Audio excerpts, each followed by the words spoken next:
Hello friend, welcome to our channel continue study. Friend, आज हम लोग बिहार शिक्षक भर्ती 2023 के लिए प्लेटफॉर्म के न्यू बुक का टेस्ट सीरीज 12 देखने वाले हैं। इससे पहले हम लोगों ने इस न्यू बुक का टेस्ट सीरीज 1 से 11 तक अपने इस चैनल पे कंप्लीट पढ़ लिया है। अगर आपने हमारा ये पिछला वीडियो नहीं देखा है तो आप हमारे चैनल के प्लेलिस्ट में जाकर देख सकते हैं।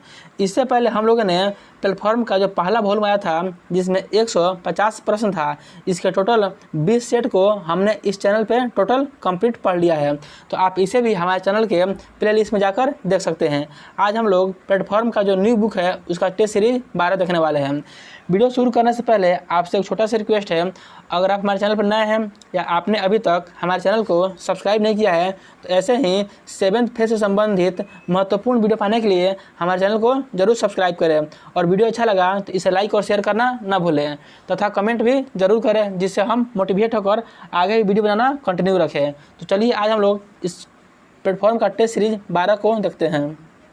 इसमें प्रश्न संख्या 41 से समान अध्ययन का प्रश्न है। तो पहला प्रश्न बोल रहा है, निम्नलिखित में से किसको बीजपत्र कहते हैं?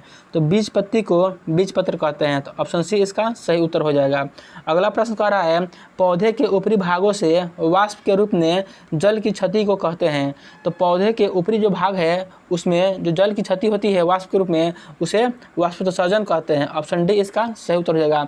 वाष्पोत्सर्जन की जो प्रक्रिया होती है वह रंध्रों के माध्यम से होती है। अगला प्रश्न है, गाँवों में यह देखना साधारण है कि महिलाएं अनाज से भूसी कैसे निकालती हैं, इस विधि को कहा जाता है। तो इस विधि को निष्पादन या फटकना कहते हैं। यह प्रश्न सीटेट में कई बार पूछा हुआ प्रश्न है, तो इसको भी ध्यान में रखना है। निष्पादन या फटकना कहते हैं। जीवों के संबंध, जबकि एक जीव को साहचर्य से लाभ होता है और दूसरे जीव को हानि होती है, कहा जाता है। तो इसे परजीविता कहते हैं। परजीविता में क्या होता है कि एक जीव दूसरे जीव को हानि पहुंचाता है और खुद को लाभ पहुंचाता है, तो इसे परजीविता कहते हैं।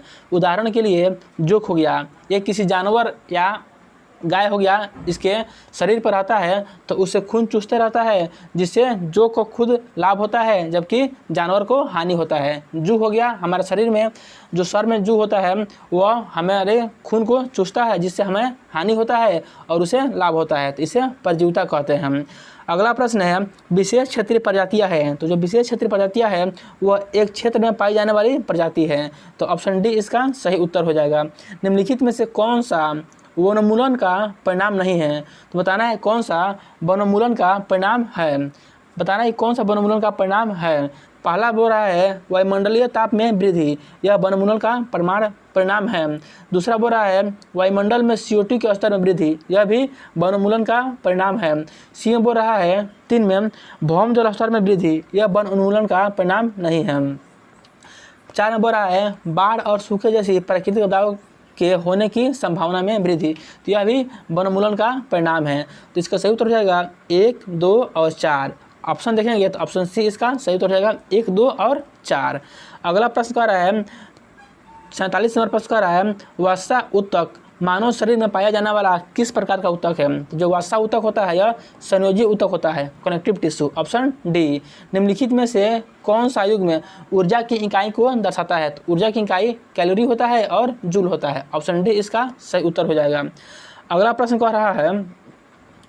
रहा है निम्नलिखित में से कौन सा विषाणु जनित रोग का उदाहरण नहीं है? तो जो प्लेग है यह विषाणु जनित रोग का उदाहरण नहीं है। ऑप्शन डी इसका सही उत्तर हो जाएगा। उससे पहले जो इसमें दिया है 3 ऑप्शन, इबोला, एड्स और रोजिओला, यह विषाणु से होने वाले रोग का उदाहरण है। अगला प्रश्न कह रहा है निम्नलिखित में से किस कीट में लूसीफेरो नामक पर्णक पाया जाता है? तो यह जुगनू में पाया जाता है, लूसीफेरो नामक वर्णक। इसी के कारण जुगनू क्या होता है, रात में चमकता है। अगला प्रश्न कह रहा है मानव शरीर की त्वचा की बाह्य परत के लिए निम्नलिखित में से किस शब्द का उपयोग किया जाता है? तो मानव त्वचा की जो बाह्य परत है इसके लिए एपिडर्मिस का उपयोग किया जाता है। ऑप्शन सी इसका सही उत्तर हो जाएगा। उत्प्रेरक वे पदार्थ होते हैं जो किसी भी अभिक्रिया को तीव्र कर देते हैं, तो अभिक्रिया को तीव्र कर देते हैं। Option B. निम्नलिखित में से कौन सा मोती का प्राथमिक घटक है? तो मोती का प्राथमिक घटक कैल्शियम कार्बोनेट हो जाएगा। Option C. निम्नलिखित में से कौन सा जंतु अपनी त्वचा द्वारा शोषण करता है? तो जो मेढक है यह एक उभयचर प्रणाली है जो अपनी त्वचा द्वारा भी शोषण करता है। तो ऑप्शन बी। निम्नलिखित में से कौन सर्वाधिक अभिक्रियाशील धातु है? तो सर्वाधिक अभिक्रियाशील धातु पोटेशियम हो जाएगा। ऑप्शन ए इसका सही उत्तर हो जाएगा। जो सिल्वर है यह विद्युत का सर्वाधिक सुचालक होता है। निम्नलिखित में से कौन वनों की कटाई का परिणाम नहीं है? 4 ऑप्शन दिया हुआ है, बताना है आपको इसमें से कौन वन के कटाई का परिणाम नहीं है। पहला बोल रहा है प्रकृति के समग्र संतुलन में गड़बड़ी, यह वन की कटाई का परिणाम है। 2 में बोल रहा है पृथ्वी पर प्रदूषण के स्तर में वृद्धि, यह भी वन की कटाई का परिणाम है। सी में बोल रहा है वायुमंडल में ऑक्सीजन के स्तर में वृद्धि, यह वन की कटाई का परिणाम नहीं है। तो ऑप्शन सी हमारा सही उत्तर हो जाएगा। जब वन की कटाई होगा तो वायुमंडल में ऑक्सीजन के स्तर में वृद्धि नहीं होगा। डी में बोल रहा है भूजल के स्तर में कमी, यह भी वन की कटाई का परिणाम है। तो ऑप्शन सी वायुमंडल में ऑक्सीजन का स्तर में वृद्धि इसका सही उत्तर हो जाएगा। निम्नलिखित में से कौन सा कथन सत्य है? तो 4 ऑप्शन में बताना है कौन सा कथन सत्य है। पहला बोल रहा है अम्ल लाल लिटमस के रंग को बदलकर नीला कर देता है, यह सत्य नहीं है। अगला बोल रहा है ऑप्शन बी क्षार नीले लिटमस के रंग को बदलकर लाल कर देते हैं, यह भी सही नहीं है। सी बोल रहा है क्षार स्वाद में कड़वे होते हैं, यह बिल्कुल सत्य है। जो क्षार होते हैं वह स्वाद में कड़वे, जबकि अम्ल होते हैं वह स्वाद में खट्टे होते हैं। अगला प्रश्न कह रहा है एक परमाणु में इलेक्ट्रॉनों की संख्या किसके बराबर होती है? तो एक परमाणु में इलेक्ट्रॉनों की संख्या द्रव्यमान संख्या माइनस परमाणुओं की संख्या के बराबर होती है। तो ऑप्शन बी इसका सही उत्तर हो जाएगा। द्रव्यमान संख्या बराबर होता है, द्रव्यमान संख्या बराबर होता है परमाणुओं की संख्या प्लस न्यूट्रॉनों की संख्या, इसको भी ध्यान में रखना है। अगला प्रश्न है प्रतिरोध का एसआई इकाई क्या है? तो प्रतिरोध का एसआई इकाई ओम होता है। ऑप्शन बी इसका सही उत्तर हो जाएगा। जब एक तरल द्वारा गैस में परिवर्तित होने की प्रक्रिया को क्या कहा जाता है? तो एक तरल यानी द्रव का गैस में परिवर्तित होने की प्रक्रिया को वाष्पीकरण कहते हैं। Option B. गति का पहला समीकरण किसके बीच संबंध दर्शाता है? तो गति के जो पहला समीकरण है वह समय और वेग के बीच संबंध को दर्शाता है। Option B. इनमें से किसे न तो बनाया जा सकता है और न ही नष्ट किया जा सकता है? तो जो ऊर्जा है इसे न ही बनाया जा सकता है और न ही नष्ट किया जा सकता है। Option D. वृषणों से कौन सा हार्मोन स्रावित होता है? तो वृषण से टेस्टोस्टेरोन। ऑप्शन डी इसका सही उत्तर हो जाएगा। जो टेस्टोस्टेरोन हार्मोन है यह स्रावित होता है। मानव प्रजनन प्रणाली का कौन सा हिस्सा माँ के रक्त से भ्रूण को पोषण प्रदान करता है? प्लेसेंटा। ऑप्शन सी इसका सही उत्तर हो जाएगा, प्लेसेंटा। जंतुओं में कौन सा समूह विशेष रूप से मुक्त रूप से रहने वाले समुद्री जीव है? तो मुक्त रूप से रहने वाला समुद्री जीव इकाइनोडर्मेटा है। ऑप्शन डी इसका सही उत्तर हो जाएगा। बल की परिभाषा को किसके आधार पर व्याख्यात किया जा सकता है? तो बल की परिभाषा को न्यूटन की गति का प्रथम नियम के आधार पर व्याख्यात किया जा सकता है। ऑप्शन ए इसका सही उत्तर हो जाएगा। न्यूटन की गति का जो प्रथम नियम है इससे बल की परिभाषा मिलती है। जो इसका दूसरा नियम है इससे बल का सूत्र मिलता है। तो बल का सूत्र होता है F बराबर मास इंटू त्वरण ए। तो दूसरे गति का जो नियम है बल का न्यूटन का, इससे बल का सूत्र मिलता है। जबकि न्यूटन गति का जो तीसरा नियम है इससे बल की प्रकृति का पता चलता है। स्वस्थम की उत्तरजीविता यानी सर्वाइवल ऑफ फिटेस्ट की उक्ति के रचयिता कौन है? तो हर्बर्ट स्पेंसर। ऑप्शन डी इसका सही उत्तर हो जाएगा। अगला प्रश्न कह रहा है किस कोशिका ऑर्गेनल को कोशिका का मास्टर कहा जाता है? तो नाभि को। ऑप्शन डी इसका सही उत्तर हो जाएगा। जो माइटोकॉन्ड्रिया है इसे कोशिका का पावर हाउस भी कहते हैं, आपको इसे भी याद रखना है। अगला प्रश्न कह रहा है यहाँ पे निम्नलिखित में से कौन सा कथन सही या गलत है? तो यहाँ पे दो कथन दिया हुआ है ए और बी, बताना है कौन सही और कौन गलत है। पहला बोल रहा है एक आवर्त में बाएं से दाएं चलते समय तत्वों की रासायनिक प्रतिक्रिया पहले घट जाती है फिर बढ़ जाती है, यह बिल्कुल सही है। कि रासायनिक जो आवर्त सारणी है उसमें अगर आप बाएं से दाएं जाते हैं तो तत्वों का जो रासायनिक प्रतिक्रिया है वह पहले घटेगा और फिर क्या हो जाएगा, बढ़ जाएगा। बी में बोल रहा है आवर्त तालिका के समूह में ऊपर से जो नीचे जाने पर गैर धातु की रासायनिक प्रतिक्रिया बढ़ जाती है, यह गलत है। तो ए सही हो जाएगा और बी गलत हो जाएगा। तो ऑप्शन ए इसका सही उत्तर हो जाएगा। अगला प्रश्न कह रहा है असंतृप्त यौगिकों के दोहन के दौरान डैश डैश देखी जाती है। जो असंतृप्त यौगिक है इनके दोहन के दौरान पीली लौ देखी जाती है। Option D. निम्नलिखित में से कौन सा बायोमास ऊर्जा का एक स्रोत नहीं है? तो जो परमाणु ऊर्जा है यह बायोमास ऊर्जा का एक स्रोत नहीं है। Option D. अगला प्रश्न कह रहा है ऊर्जा उत्पादन के दौरान ग्लूकोज का पाइरूवेट में विघटन कहाँ होता है? तो ग्लूकोज जो है उसका पाइरूवेट में विघटन कोशिका द्रव में होता है। ऑप्शन ए इसका सही उत्तर हो जाएगा, कोशिका द्रव। अगला प्रश्न कह रहा है विरंजक चूर्ण को जल में मिश्रित करने पर कौन सी गैस निष्कासित होती है? तो क्लोरीन गैस। ऑप्शन सी इसका सही उत्तर हो जाएगा। पीतल निम्न में से किस से बनी एक मिश्र धातु है? तो पीतल तांबा और जस्ता से बनी एक मिश्र धातु है। इसका एक ट्रिक होता है पीताजी।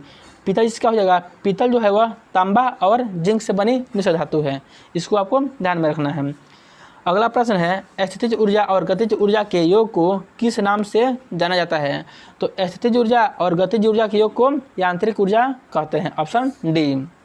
सर्वोच्च न्यायालय के मुख्य न्यायाधीश, संघ लोक सेवा के आयोग के अध्यक्ष, मुख्य निर्वाचन आयुक्त, भारत के नियंत्रक एवं महालेखा परीक्षक के पदों के वरीयता क्रम में सबसे उच्च क्रम पर कौन सा है? बताना है कि इन पदों में सबसे उच्च पद कौन सा है? तो सबसे उच्च पद हो जाएगा सर्वोच्च न्यायालय के मुख्य न्यायाधीश का पद। ऑप्शन ए इसका सही उत्तर हो जाएगा। अगला प्रश्न है वायसराय की कार्यकारी परिषद में शामिल होने वाले प्रथम भारतीय कौन थे? तो सत्येंद्र प्रसन्ना सिन्हा। ऑप्शन सी इसका सही उत्तर हो जाएगा। निम्नलिखित में से किस बहुउद्देशीय परियोजना का निर्माण नर्मदा नदी पर किया गया है? तो सरदार सरोवर परियोजना। Option A. कृषि भूमि के उत्तराधिकार के संबंध में शुल्क संविधान के किस सूची के अंतर्गत आता है? तो यह राज्य सूची का विषय है। Option B. प्रथम लोकसभा के प्रथम उपाध्यक्ष निम्न में से कौन हुए थे? तो M.A. अयंगर। ऑप्शन बी इसका सही उत्तर हो जाएगा। अकबर के 9 रत्नों में से किसके निर्देशन में महाभारत का फारसी भाषा में अनुवाद किया गया? तो ऑप्शन डी इसका सही उत्तर हो जाएगा, फैजी के निर्देशन में। दक्षिण भारत का मैनचेस्टर निम्न में से किस शहर को कहा जाता है? तो कोयम्बटूर। ऑप्शन ए इसका सही उत्तर हो जाएगा। गोदावरी डेल्टा किस राज्य में पड़ता है? जो गोदावरी डेल्टा है यह आंध्र प्रदेश में पड़ता है। ऑप्शन बी इसका सही उत्तर हो जाएगा। अगला प्रश्न कह रहा है ब्रह्मपुत्र नदी का उद्गम कहाँ से हुआ है? तो ब्रह्मपुत्र नदी का उद्गम तिब्बत के मानसरोवर झील के निकट कैलाश श्रेणी के चुमायुंग डुंग हिमनद से। ऑप्शन ए इसका सही उत्तर हो जाएगा। इनमें से किस समिति का गठन बैंकिंग क्षेत्र में सुधार के लिए किया गया था? तो इनमें से जो नरसिम्हा समिति है इसका गठन बैंकिंग क्षेत्र में सुधार हेतु किया गया था। ऑप्शन डी सी इसका सही उत्तर हो जाएगा। प्रार्थना समाज की स्थापना किसने की थी? तो आत्मारंग पांडुरंग ने। इन्होंने प्रार्थना समाज की स्थापना की थी। स्वामी दयानंद सरस्वती ने आर्य समाज की स्थापना 1875 में की थी। इसको भी ध्यान में रखना है। अगला प्रश्न कह रहा है अफ्रीकी देश नामीबिया की राजधानी निम्न में से कौन सी है? तो नामीबिया की राजधानी विंडहॉक हो जाएगा। Option A. सरप्राइज रेखा किन 2 देशों के बीच की रेखा है? तो यह जर्मनी और फ्रांस के बीच की रेखा है। ऑप्शन सी। IDBI भारतीय औद्योगिक विकास बैंक की स्थापना कब हुई थी? तो IDBI बैंक की स्थापना 1964 में हुई थी। Option B. भारतीय राष्ट्रीय विकास परिषद का गठन कब किया गया? तो राष्ट्रीय विकास परिषद का गठन 1952 में किया गया था। ऑप्शन सी इसका सही उत्तर हो जाएगा। महलबाड़ी भू राजस्व व्यवस्था में राजस्व निर्धारण की इकाई निम्न में से किससे माना गया है? तो गाँव को। ऑप्शन बी इसका सही उत्तर हो जाएगा। वर्ल्ड ट्रेड ऑर्गेनाइजेशन का मुख्यालय कहाँ है? तो जेनेवा में। Option D. My presidential year पुस्तक के लेखक कौन है? तो माई प्रेसिडेंशियल ईयर इस पुस्तक के लेखक आर वेंकट रमन है। ऑप्शन सी इसका सही उत्तर हो जाएगा। जूट उत्पादन में बिहार का कौन सा जिला अग्रणी है? तो जूट उत्पादन में बिहार का जो पूर्णिया जिला है यह अग्रणी स्थान प्राप्त है इसे। अगला प्रश्न है 2011 की जनगणना की रिपोर्ट के अनुसार किस राज्य में साक्षरता दर सबसे कम है? तो यह हो जाएगा ऑप्शन सी। बिहार राज्य में साक्षरता दर सबसे कम है। अगला प्रश्न बोल रहा है बिहार में किस स्थान पर भारतीय राष्ट्रीय कांग्रेस का 1922 का अधिवेशन हुआ था? तो यह बिहार के गया में हुआ था। ऑप्शन सी इसका सही उत्तर हो जाएगा। अगला प्रश्न है राजकुमार शुक्ल किस गांव के निवासी थे? तो यह मोतिहारी के मुर्री भरावा के निवासी से। ऑप्शन ए इसका सही उत्तर हो जाएगा। अगला प्रश्न है महमूद गजनवी के साथ भारत आने वाला प्रसिद्ध इतिहासकार कौन था? अलबर्नी। Option B. मानसरोवर झील कहाँ स्थित है? तो यह तिब्बत में स्थित है। ऑप्शन सी इसका सही उत्तर हो जाएगा। विश्व का सबसे बड़ा गराना वन यानी मैंग्रोव फॉरेस्ट निम्न में से कौन सा है? तो सुंदरबन। ऑप्शन सी इसका सही उत्तर हो जाएगा। निम्न में से अगला प्रश्न बोल रहा है निम्नलिखित में से वह कौन सा राज्य है जिसकी अंतर्राष्ट्रीय सीमाएं 3 देशों से मिलती हैं? तो अरुणाचल प्रदेश, सिक्किम और पश्चिम बंगाल की जो सीमाएं हैं वो 3 देशों से मिलती हैं। तो ऑप्शन इसका सही उत्तर हो जाएगा डी, उपयुक्त सभी का। अगला प्रश्न कर रहा है संसदीय प्रकार की सरकार की एक प्रमुख विशेषता क्या है? तो संसदीय प्रकार की सरकार की एक प्रमुख विशेषता है संसद के प्रति मंत्रिपरिषद का सामूहिक उत्तरदायित्व। ऑप्शन डी इसका सही उत्तर हो जाएगा। मोहम्मद गौरी ने जयचंद को किस युद्ध में पराजित किया था? तो मोहम्मद गौरी ने जयचंद को चंदावर के युद्ध में 1194 में पराजित किया था। ऑप्शन सी इसका सही उत्तर हो जाएगा। शिवाजी की राजधानी कौन सी थी? तो शिवाजी की राजधानी रायगढ़ थी। जो शिवाजी की राजधानी रायगढ़ थी, यहाँ पे जब पुरंदर दिया हुआ है, पुरंदर की संधि शिवाजी और मुगलों के बीच में हुआ था। इस संधि के तहत शिवाजी ने 3/4 भूमि मुगलों को दे दिया था। इसको भी ध्यान में रखना है। अगला प्रश्न कह रहा है विश्व स्वास्थ्य संगठन का मुख्यालय निम्नलिखित में से किस देश में स्थित है? तो स्विट्जरलैंड में। Option B. ग्राम सभा के सदस्य में निम्नलिखित में से कौन सा कथन असत्य है? तो ग्राम सभा के सदस्य के संदर्भ में यह 4 ऑप्शन दिया हुआ है, बताना कि इनमें से कौन सा कथन असत्य है। पहला बोल रहा है ग्राम पंचायत पूरे गांव के हित में निष्पक्ष रूप से काम कर सके, इसमें ग्राम सभा की महत्वपूर्ण भूमिका है। यह बिल्कुल सत्य है, यह असत्य नहीं है। बी बोल रहा है ग्राम सभा पंचायत को मनमाने ढंग से काम करने से रोकती है, साथ पैसों का दुरुपयोग एवं कोई गलत काम न हो इसकी निगरानी भी करती है। तो यह भी बिल्कुल सत्य है, यानी ए भी सत्य है और बी भी सत्य है। सी में बोल रहा है ग्राम सभा चुने हुए प्रतिनिधियों पर नज़र रखने और लोगों के प्रति जिम्मेदार एवं जवाबदेह बनाने में महत्वपूर्ण भूमिका निभाती है। तो यह भी सत्य है, यानी ए, बी और सी तीनों सत्य हैं। तो इसका सही उत्तर हो जाएगा सभी कथन सत्य है, कोई भी असत्य नहीं है।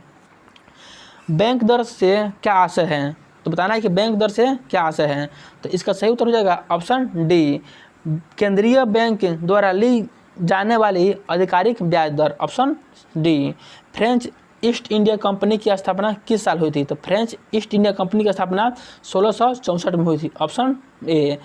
2011 की जनगणना के अनुसार बिहार में शहरी जनसंख्या का प्रतिशत क्या है? तो 2011 की जनगणना के अनुसार बिहार में शहरी जनसंख्या का प्रतिशत 11.29% है। Option A. किसने कहा है राजनीति कानूनी तौर पर यह स्पष्ट करती है कि हमें क्या करना चाहिए और क्या नहीं? तो यह कथन जो है यह अरस्तु का है। ऑप्शन बी इसका सही उत्तर हो जाएगा।